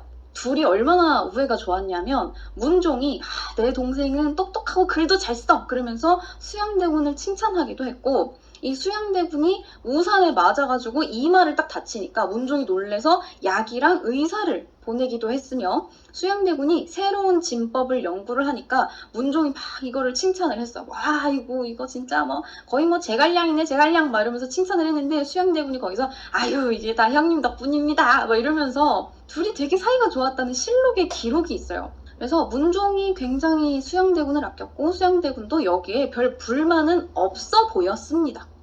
그리고 수양대군이 이 밀리터리 덕후였잖아요. 화차도 막 만들어내고 되게 과학 덕후, 밀리터리 덕후였는데 체격도 엄청 크고 막 수염도 풍성해서 명나라 사신들이 당시에는 꽃미남이었어요. 그래서 명나라 사신들이 와 진짜 여기는 산수가 좋고 물이 좋아가지고 이렇게 잘생긴 사람이 여기서 태어나는구나 막 이러면서 극찬을 할 정도로 엄청 잘생겼었대요. 관우였다라는 이야기가 있을 만큼 되게 풍채가 좋았다는 거죠. 그래서 운동 좋아하고 체격 좋은 그런 왕이었기 때문에 갑자기 죽었다라는 게 너무 믿기지 않아서 독살설이 대두가 되는 것 같은데 이 문종의 사망에는 여러 가지 요인이 작용한 것으로 보입니다. 일단 사망 원인 자체는 할아버지인 태종과 같은 종기 때문이었어요. 근데 이 종기는 거의 조선 왕조의 고질병이에요. 그래서 현종이나 뭐 정조 같은 분들도 종기 때문에 사망을 했으니 뭐 문종도 좀 운이 안 좋게 고질병이 도졌고 하필이면 이때 어이가 능력이 부족한 사람이었다고 해요. 실록에 그렇게 적혀 있을 만큼 능력이 없었대요. 그러다 보니까 치료 타이밍을 놓쳤고 이 종기가 번져가는 가운데 어머니인 소헌왕후 심씨가 1446년에 사망하게 됩니다. 그래서 이 조선 초기잖아요. 유교 엄청 철저하잖아요. 그러다 보니까 이 3년상을 제대로 치렀어요. 3년상이라고는 하지만 정확하게 3년을 치른 건 아니고 한 2년 3개월 정도 하게 되는데 이 3년상을 꿋꿋하게 마쳤어요. 근데 문제는 이 아버지인 세종이 또 1450년에 사망해요. 그러니까 1446년에 2년 3개월 동안 상을 치르고 딱 끝나니까 아버지가 또 돌아가신 거예요. 근데 이 3년상을 할 때는 상복을 입고 계속 지내면서 술이랑 고기를 먹으면 안 돼요. 뭐 그러다 보니까 태종도 아유 우리 세종이가 나 죽으면은 3년상 치른다고 고기도 못 먹을 거고 그러면은 큰일 나니까 우리 세종이 고기는 잘 먹여라 할 만큼 이 고기 못 먹는 게 되게 중요했단 말이야. 근데 세종이 딱히 아유 우리 문종이도 고기를 못 먹으면 큰일 나니까 고기를 굳이 먹여라 라는 말이 없었기 때문에 문종은 고기를 먹지 못했을 테고 연달아 있었던 그 3년상 때문에 몸이 약해졌을 겁니다. 그래서 세종이 병환이 나자 근심하고 애를 써서 그것이 병이 되었으며 상사를 당해서 너무 슬퍼하여 몸이 바싹 여위셨다 라는 문종실록의 기록도 존재합니다. 결국 이 조선 왕조의 고질병인 종기와 더불어 약해진 기력 때문에 사망했을 것이라고 추측하는 게 옳은 거죠. 문종이라 하면 문이잖아요. 무가 아닌 문이잖아. 그래서 항상 막 그 책상머리에만 있었을 것 같지만 그렇진 않았습니다. 자, 어쨌든 이렇게 문종이 사망하고 1452년에 단종이 조선의 6대 왕으로 즉위하게 됩니다. 하지만 아버지인 문종이 약 20년 가까이 세자로 지내면서 세자 수업을 받고 한 7년 정도 대리청정을 했는데 그러면서 실무 경력을 쌓았던 반면 12살이었던 단종은 아무런 준비 없이 그냥 왕위에 오른 거죠. 근데 보통 이렇게 어린 나이에 왕이 되는 경우는 아버지나 할아버지가 다 사망한 경우일 확률이 높아요. 왜냐하면 아버지가 살아 있었으면 이제 뭐 대리청정을 시키거나 아니면 계속 이제 본인이 친정을 하면서 자식은 세자 수업을 계속 시켰겠죠. 근데 12살에 왕위에 올랐다는 건 할아버지든 아버지든 누군가 존재하지 않는다라는 뜻이고 아버지나 할아버지가 계시지 않으면 대신해서 생존해 있는 어머니나 할머니가 수렴 청정을 하는 게 일반적입니다. 그렇죠. 근데 단종의 경우는 할머니인 소헌왕후가 아까 문종 때 사망했다고 했죠. 근데 이 단종의 생모인 현덕왕후 권씨도 단종을 낳고 바로 다음날 산후후유증으로 사망했어요. 이때 문종이 단종을 위해서 다시 재혼을 해야겠구만, 뒷배를 만들어줘야겠어 라고 하면서 재혼을 했으면 모르겠지만 이 문종이 결혼에 너무 트라우마가 있어가지고 재혼도 안 했어. 그러니까 단종한테는 정말 의지할 만한 왕실의 어른이 단 한 명도 남아있지 않은 상태였던 겁니다. 게다가 아버지 문종의 형제인 수양대군이나 안평대군, 금성대군 등이 완전 장성해서 능력을 인정받기까지 했기 때문에 이 대군들의 존재는 단종에게 매우 위협적이었을 겁니다. 그래서 단종이 이걸 의식했는지 즉위식이 열린 날 그 분경금지법을 제정을 했어요. 근데 이 분경이라는 건 그 있잖아요. 관리들이 막 엄청 대신들이나 높은 대군들 집을 막 찾아다니면서 아유 제 아들이 이번에 이렇게 과거에 급제했는데 아유 참 그 밑에서 잘 데리고 가르쳐 주시면은 참 가문의 영광이겠습니다. 막 이러면서 그거 있잖아요. 이렇게 싸바싸바 하면서 청탁하는 거 그런 걸 분경이라 그래요. 그래서 벼슬을 청탁한 일을 분경이라고 하는데 분경을 금지시킨 겁니다. 그러니까 왕이 너무 어려서 허수아비인 것 같아 보이니 다른 관리들을 찾아다니면서 꿀 빨지 말고 권력은 왕한테 있으니까 나한테 잘 보여 이렇게 왕한테 권력을 집중시키는 법을 만들었던 거예요. 근데 이 분경금지법을 만든 바로 다음날 수양대군이랑 안평대군이 반발을 합니다. 왜 나한테 찾아오지도 못하게 해? 내가 지금 왕위를 넘볼 것처럼 생겼나? 내가 왕위를 넘보게 생길 상인가? 막 이러면서 시비를 건 거예요. 그래서 이 대군들은 분경 대상에서 제외되게 됩니다. 그냥 이제 대놓고 대신들이 찾아와도 괜찮은 거야. 대군들은 이렇게 따로 자기 세력을 만들 수 있는 기반을 마련한 거죠. 자, 그리고 이런 상황에서 그러면 단종이 기댈 곳이 어디가 있겠어요? 아무래도 김종서 정도였겠죠. 자, 김종서 여러분들 엄청 많이 들어보셨을 겁니다. 여러분들 김종서 뭔가 장군, 막 호랑이 이런 이미지죠. 근데 사실 김종서는 문과에 급제한 문과 관료였습니다. 세종 때부터 북쪽의 여진족 침입을 받고 두만강을 경계로 육진을 설치한 인물이에요. 그리고 별명은 백두산호랑이.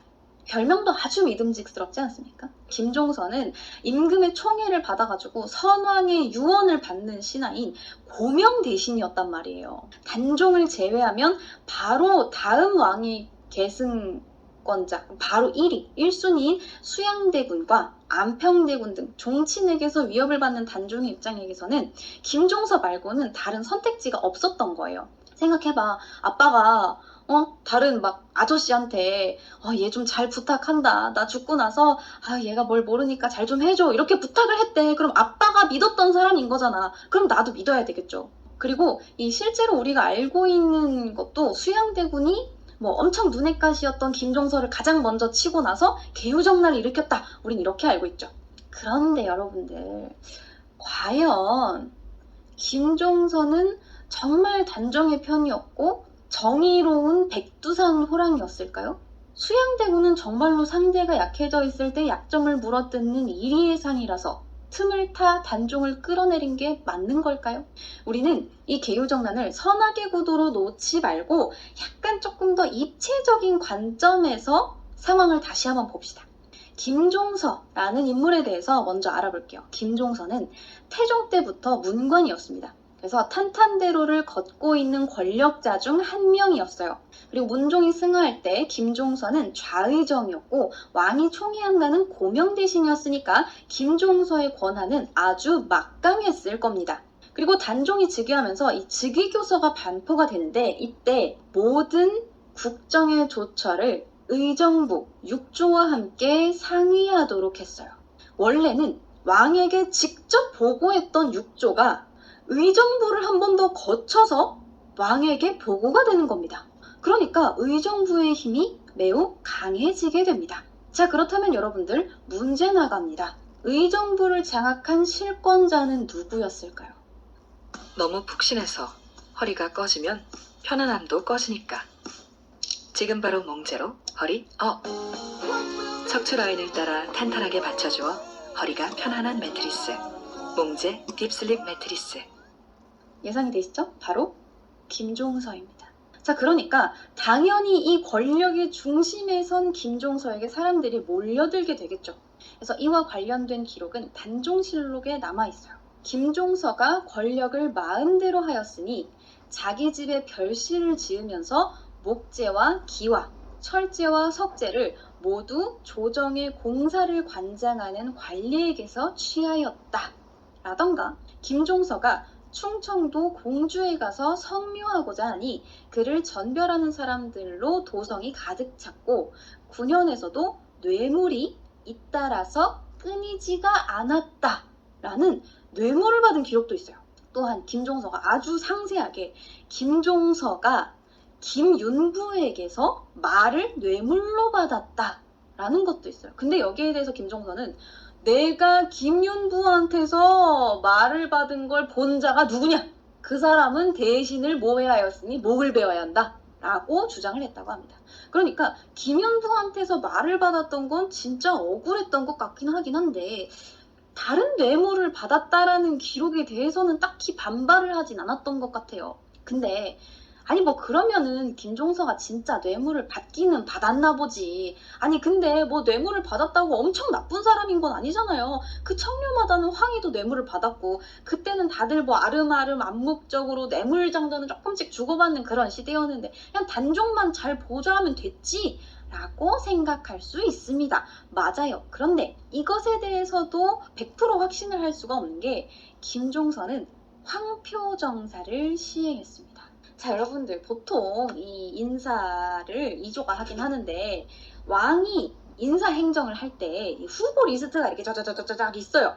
그래서 이 관리들이 그 중에서도 관리들이 이 왕한테 한 3명 정도 후보자를 추천을 해요. 왜냐하면 이제 뭐 개인적으로 아는 사람일 수도 있고 이 사람이 왕은 모르지만 정말 능력이 빼어나서 정말 추천을 하고 싶다. 뭐 이렇게 생각해서일 수도 있잖아요. 그래서 한 3명 정도를 추천을 해요. 후보자를. 그리고 왕이 그 중에서 자기 마음에 드는 사람 이름 밑에다가 점을 딱 찍습니다. 이것을 낙점이라고 부릅니다. 자, 근데 황표정사는 김종서와 대신들이 자기가 올리고자 하는 후보 이름 위에 노란 딱지인 황표를 딱 붙여놔요. 그냥 뭐 3명이 아니야. 그냥 나는 뭐 딱 요 사람이 딱 이거 했으면 좋겠어. 그러면은 그냥 거기에 황표를 딱 붙이는 거야. 이 왕이 아무것도 없이 그냥 황표가 붙으면 거기다 그냥 점만 찍는 거야. 그냥 다음 그럼 황표가 있어. 여기에 점. 다음 황표가 있으면 여기에 점. 이렇게 찍는 거예요. 그러니까 비정상적인 인사 관행을 시행했던 겁니다. 약간 쎄하죠? 근데 이 김종서는 황표 정사를 한 1년 정도 진행을 했는데 그동안 자기 아들, 자기 친척들을 전부 다 요직에 올려놓고 심지어 그 딱 1년 동안 자기 아들, 그중에 장남을 3번이나 승진시킵니다. 3번은 좀 너무 양심이 없지 않나요? 아니 근데 뭐 혹시나 정말 만에 하나 김종서의 아들이 진짜로 능력이 있었는데 인정을 받지 못했던 것은 아닐까. 그래서 김종서가 이것이 너무나 마음이 아파서 황표정사를 시행해서 자기 아들을 올렸던 게 아닐까라는 생각을 해볼 수도 있는데요. 김종서는 황표정사를 시행하면서 우리가 죽을 때가 가까웠으니 앞날이 얼마나 남았겠는가. 만약 자손을 위하여 도모하지 않으면 누가 다시 그들을 쓰겠는가? 라고 말을 했다고 합니다. 그러니까 대놓고 우리가 얼마 남지 않았으니까 내 자식들이나 우리 주변 사람들을 다 이제 올려놔야 된다라는 이야기를 했던 겁니다. 자, 근데 죽을 때가 가까웠는지는 어떻게 아시고 이것이 바로 선견지명인가? 이처럼 김종서는 자기 뜻대로 권력을 막 휘둘렀고 그 사이 조금 자란 단종은 아무리 봐도 이건 아니다 싶었던 거예요. 그래서 황표정사를 못하게 했어요. 근데 김종서가 여기에 굴하지 않고 단종의 뜻을 거스르고 또다시 황표정사를 시행했다고 합니다. 자, 이렇게 김종서를 포함해서 김종서가 이제 좌의정이고 황보인이라고 해서 같은 편인 영의정이 또 있었어요. 그래서 이 김종서와 황보인을 포함한 대신들이 권력을 막 너나 가지면서 꼴 빠는 사이에 대신들의 권력 비대화가 상당히 문제로 대두가 됐고 종친이었던 수양대군과 안평대군은 이 왕의 권위가 바닥에 떨어지는 걸 그냥 보고만 있어야 됐던 거죠. 그래서 원래 세종 때는 기본적인 세력 구도가 되게 세력이 여러 가지가 있잖아요. 종친, 그러니까 왕의 뭐 대군들이나 이런 사람들 종친이라고 하고 왕후의 집안 그런 사람들 외척이라고 하고 뭐 나라를 세우거나 대단히 공을 세운 사람들을 공신이라고 하고 기본적으로 뭐 과거의 급제에서 그냥 신하가 된 사람들을 대신이라고 합니다. 근데 종친, 외척, 공신의 세력을 다 없애고 그냥 딱 실질적으로 일을 하는 대신들만 남겼었는데 그러다가 이 세종이 죽고 연달아서 문종이 죽고 어린 단종이 왕위에 오르자 김종서와 황보인 등 대신들이 모든 걸 다 죽어나게 됐던 겁니다. 그래서 이거를 보던 수양대군과 안평대군은 자기들은 이제 분경금지법에서 제외됐겠다. 각자 따로 세력을 모으기 시작했던 겁니다. 나름대로 왕권을 지키기 위해서였다라는 명분을 갖다 붙일 수 있겠어요. 그때부터 이제 왕권과 신하와의 이 파워 싸움이 벌어졌다라고 생각하시면 돼요. 근데 이 세력을 모으는 방법도 수양대군이 머리를 되게 잘 썼어요. 어떻게 했냐면 그냥 대놓고 야, 너 와가지고 나한테 좀 붙으면은 내가 요거 좀 떼줄게 이렇게 한 게 아니에요. 수양대군은 이 역대 병요라는 병서를 편찬을 했었는데 요거를 함께 했던 신하들이 있을 거 아니에요. 그래서 요 함께 했던 신하들을 다 이제 저랑 같이 일했던 사람들 좀 승진시켜주세요. 이 사람들 능력이 좋아요. 이런 식으로 해가지고 승진 요청을 했어요. 그리고 이후에 중국의 명나라 사신으로 갔을 때도 자기를 수행했던 관리들을 전부 다 승진시켜달라고 요청을 합니다. 그러니까 뭐예요?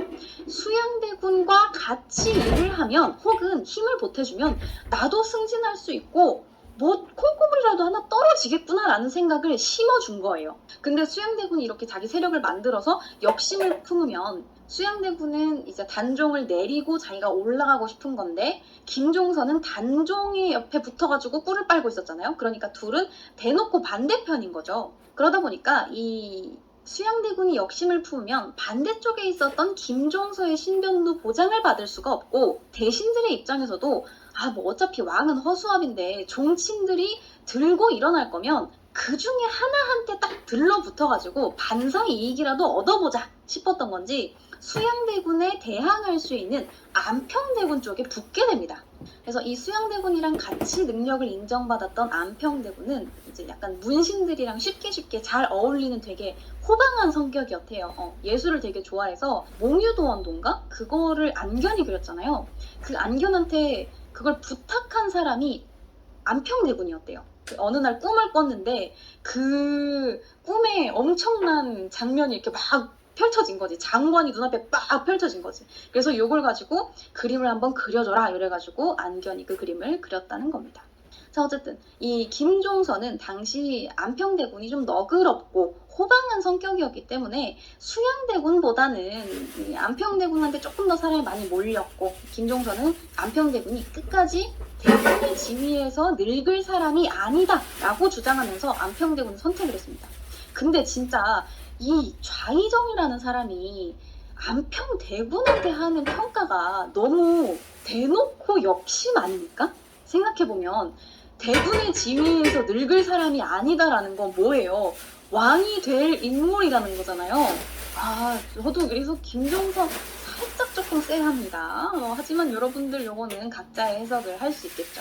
자, 그래서 이 안평대군이 조금 더 막 김종서도 붙고 황보인도 붙고 막 다른 신하들도 붙고 이래가지고 안평대군의 세력이 조금 더 비대해졌어. 근데 이 타이밍에 수양대군한테 어떤 사람이 착하고 붙습니다.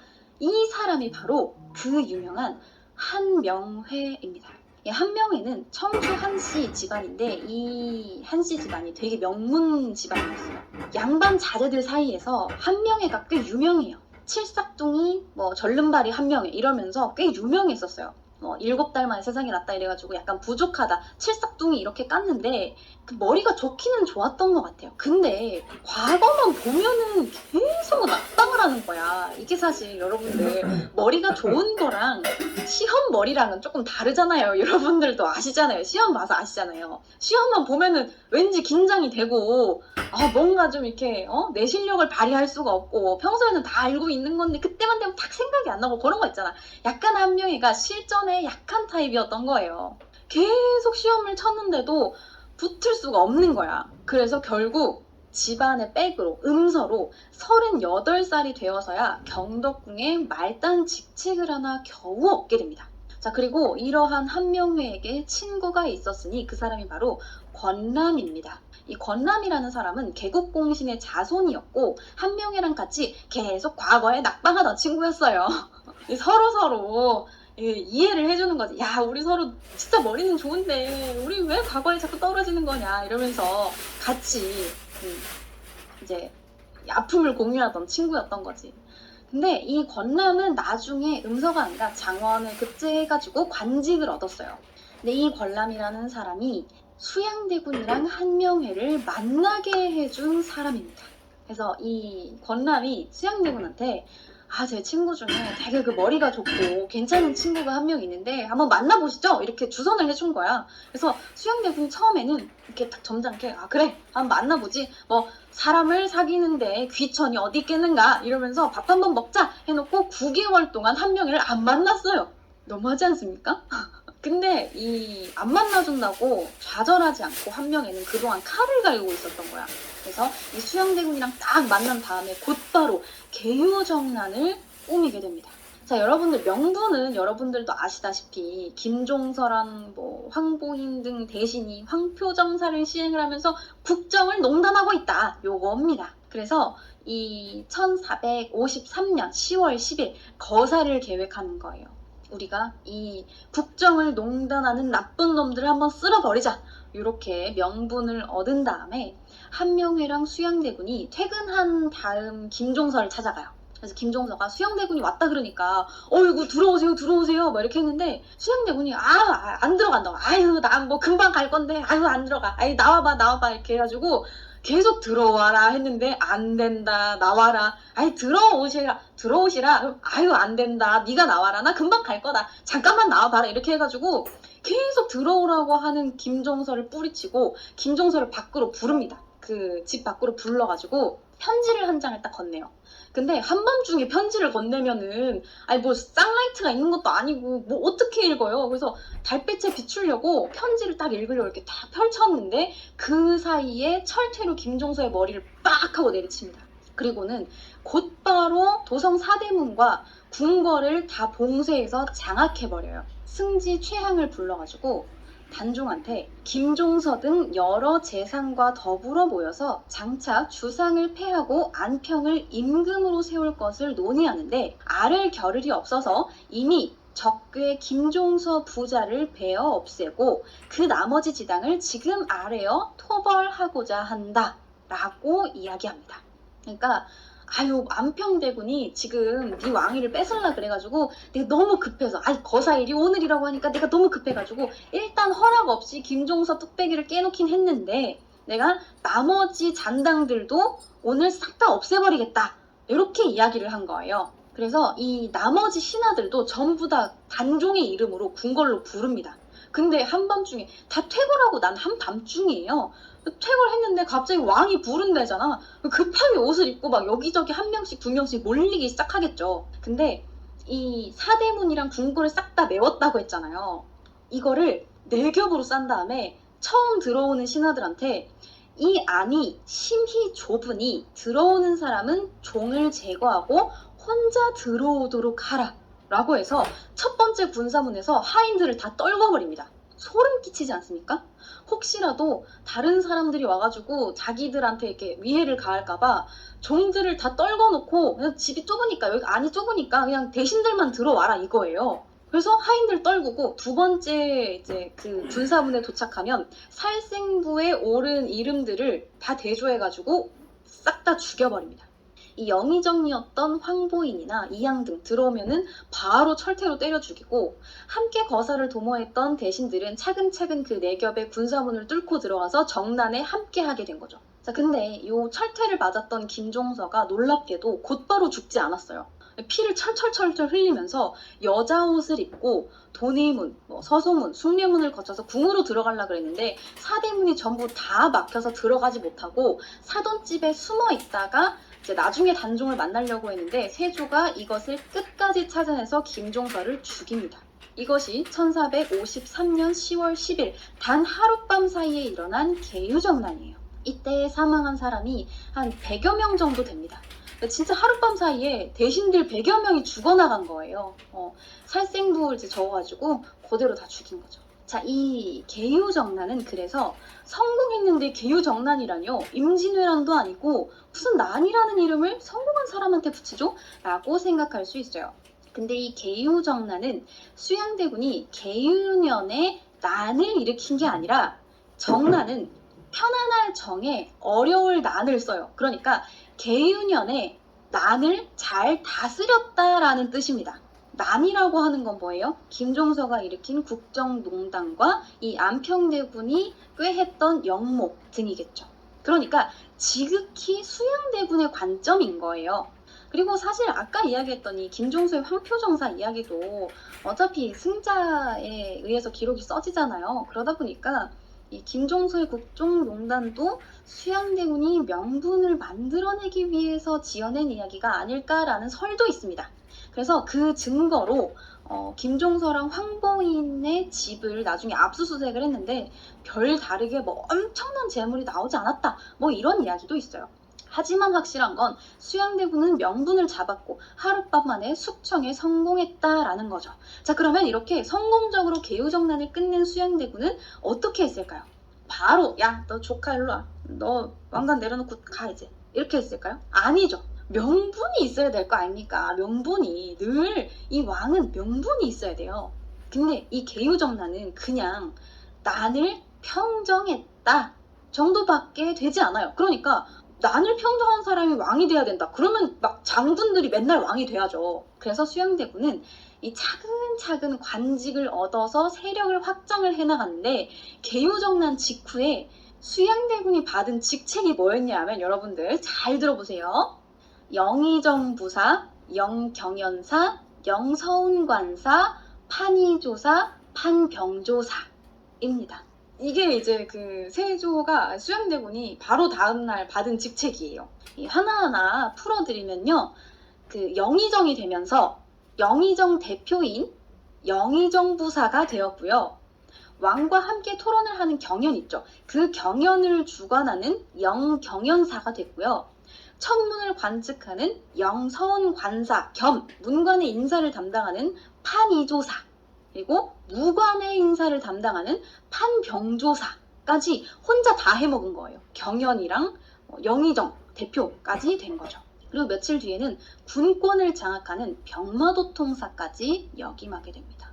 그러니까 이게 거의 지금 왕이나 다름없어요. 이게 조선 역사상 전무후무한 직책이에요. 그러니까 대놓고 왕이 될 수 없으니까 왕은 될 수 없어도 내가 할 수 있는 높은 관직은 다 해먹겠다라는 거죠. 자, 그러면 이때 단종은 뭘 했을까요? 아유, 삼촌 제가 잘할게요. 뭐 제가 이제 성인이 될 때까지 잠깐만 잘 해주고 계세요 이렇게 했을까요? 아니요. 그냥 가만히 있었습니다. 할 수 있는 게 없으니까.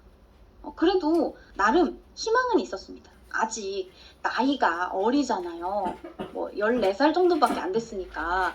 근데 정당성은 적장자 문종의 적장자인 단종한테 있습니다. 그러니까 이대로 버티기만 하면 나이가 들어서 친정을 하게 되고, 그러면 아무리 수양대군이라지만 가능성이 있지 않겠습니까? 근데 이걸 생각 못할 수양대군이 아니죠. 개요정난이 있고 2년 동안 왕이 되지 않았거든요. 근데 그 2년 동안 단종으로 하여금 스스로 왕위를 포기하게 만듭니다. 진짜 독하죠. 이게 어떻게 포기하게 했냐면, 단종이 믿고 따랐던 5째 삼촌인 금성대군이 집에서 활을 쏘면서 잔치를 여니까 활을 쏘다니 이거는 다른 뜻이 있는 거다 이러면서 탄핵을 해버립니다. 그리고 단종의 하나뿐인 누이인 경혜공주의 남편인 정종도 탄핵을 했고요. 할아버지 세종의 후궁이자 단종을 키워주다시피 했던 해빈 양씨도 탄핵을 해버립니다. 그러니까 주위에 믿었던 사람들이 대놓고 하나 둘씩 다 제거당하고 있는 거예요. 그러니까 나름 이제 팔다리가 다 잘려나가는 거지. 이걸 보는 단종이 얼마나 착잡했겠어요. 기댈 곳을 다 쳐내고 있는 건데. 그래서 결국 그 2년 동안 버티지 못하고 단종은 수양대군에게 양위를 선언하게 됩니다. 그러니까 대놓고 압박한 거지. 자, 그리고 이 양위 장면은 상당히 비극적이면서도 희극적입니다. 단종은 옥새를 가져오게 해서 수양대군에게 대놓고 넘겨주게 되는데, 하필이면 이 옥새를 수양대군에게 넘겨준 의전 담당 예방승지가 바로 성산문이었습니다. 야사로 남아있긴 하지만 이 수양대군이 그래도 아직 대군이잖아요. 그러니까 이 막 양위하겠다 이런 말 할 때 앞에 이렇게 납작 엎드려 있을 거 아니에요. 아이고 아닙니다 이렇게 하면서 납작 엎드려 있을 거 아니야. 근데 이 성산문이 옥새를 끌어안고 통곡을 하니까 이렇게 수양대군이 엎드려 있다가 이렇게 성산문을 째려봤대요. 너무 무섭지 않아요? 머리를 들고 그 광경을 자세히 살펴보고 있었다라는 야사가 남아있어요. 그래서 이 머리를 조아리고 이 단종이 아유 제가 이제 수양대군께 양위를 하겠습니다. 이렇게 뜻을 밝히니까 이제